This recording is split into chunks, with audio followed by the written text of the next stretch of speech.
صاحب آپ نے ہمیں جوائن کیا ہے. پہلے تو سب سے بڑا سہارا مسلمانوں کا اللہ کی ذات ہے، اور پھر اس کی جو دعائیں ہیں جو کہ ہم ایسے موضوع پہ مانگ سکتے ہیں، ایسے موقع پہ مانگ سکتے ہیں جیسے کہ اس وقت ایک عالمی سطح پر یہ وبا پھیلی ہوئی ہے کرونا وائرس کی. کیا آپ کا مشورہ ہوگا، کیا آپ کی ہدایت ہوگی عام طور پر مسلمانوں کے لیے ایسی صورتحال سے، اس قسم کے کی وبائی صورتحال سے نمٹنے کے لیے وہ کیا کر سکتے ہیں؟ السلام علیکم ورحمۃ اللہ وبرکاتہ. بسم اللہ الرحمن الرحیم. الحمدللہ رب العالمین والصلاة والسلام علی رسولہ الکریم وعلی آلہ واصحابہ اجمعین. اما بعد، بہت بہت شکریہ کامران صاحب، آپ نے مجھے اظہار خیال کا موقع دیا.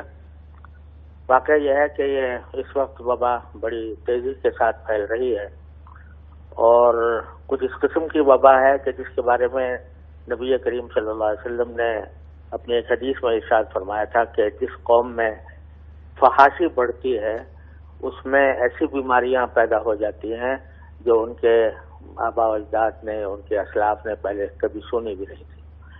اللہ تبارک و تعالیٰ اس سے ہماری حفاظت فرمائے. ایسے موقع پر جبکہ وبا پھیلی ہوئی ہو تو اس میں اللہ تبارک و تعالیٰ کی طرف سب سے پہلے تو رجوع کرنا چاہیے. ہم سب کو اپنے گناہوں کی معافی مانگنی چاہیے کہ ہم سے جو گناہ ہوئے ہیں یہ اللہ تعالیٰ کا کہیں عذاب نہ ہو ہم پر، تو اس کے لیے ہمیں استغفار بھی کرنا چاہیے، توبہ بھی کرنی چاہیے، اور اللہ تعالیٰ کی طرف رجوع بھی کرنا چاہیے، دعائیں بھی مانگنی چاہیے. لیکن ساتھ ساتھ اسلام نے ہمیں تلقین یہ کی ہے کہ جو اسباب کے درجے میں جو تدبیریں ہیں ان کو پوری طرح اختیار کرنا چاہیے، اور جتنی احتیاطی تدبیریں ہیں وہ اطباء کے مشورے سے یا ڈاکٹروں کے مشورے سے اس کو ان تمام تدبیروں کو اختیار کرنا چاہیے. اور جیسے جب وبا پھیل جاتی ہے تو اس کے بارے میں رسول کریم صلی اللہ علیہ وسلم کی ایک ہدایت یہ ہے کہ جو لوگ اس وبا کے علاقے میں ہیں وہ باہر نہ جائیں اور اندر والے اندر رہیں. اور یہ بھی ایک طرح سے ایک حفاظتی تدبیر ہے جو نبی کریم صلی اللہ علیہ وسلم. اور اس کیفیت میں کوئی مقبول دعا یا مخصوص دعا جو ہے جو کہ جو زیادہ اس موضوع پر اور اس ماحول میں موضوع رہے گی وہ کیا ہو سکتی ہے مفتی صاحب؟ ایک تو آیت کریمہ لا الہ الا انت سبحانک انی کنت من الظالمین، اس کی کثرت کی جائے، اور اگر یہ ختم ہو کہیں مختلف گھروں کے اندر تو انشاءاللہ اس کے بڑے عجیب اثرات ہیں اور وہ انشاءاللہ اس سے بہت فائدہ ہوگا. اور دوسرا جو ہے اس موقع کے لیے خاص طور پر ایک آیت ہے یا اہل یثرب لا مقام لکم فارجعوا، یہ سورہ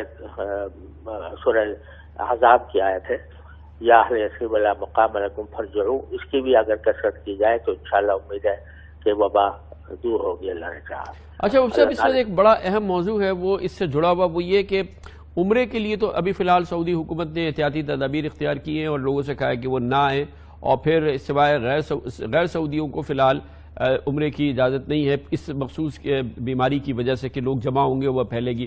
پھر آگے حج کی تیاریاں ہیں اور وہ بھی بڑا لوگوں میں کہ وہم ہے، ابہام ہے، بڑی ایک عجیب سی صورتحال ہے. اور پھر شاید مارچ کے پہلے ہفتے میں تاریخ بھی ختم ہو رہی ہے پاکستان میں سرکاری حج کے لیے اپلائی کرنے کے لیے. کیا اس موقع پہ آپ کا کہنا ہوگا کہ کیا مشورہ ہوگا اور کیا آپ کی حکومت کو رائے ہوگی اس سلسلے میں؟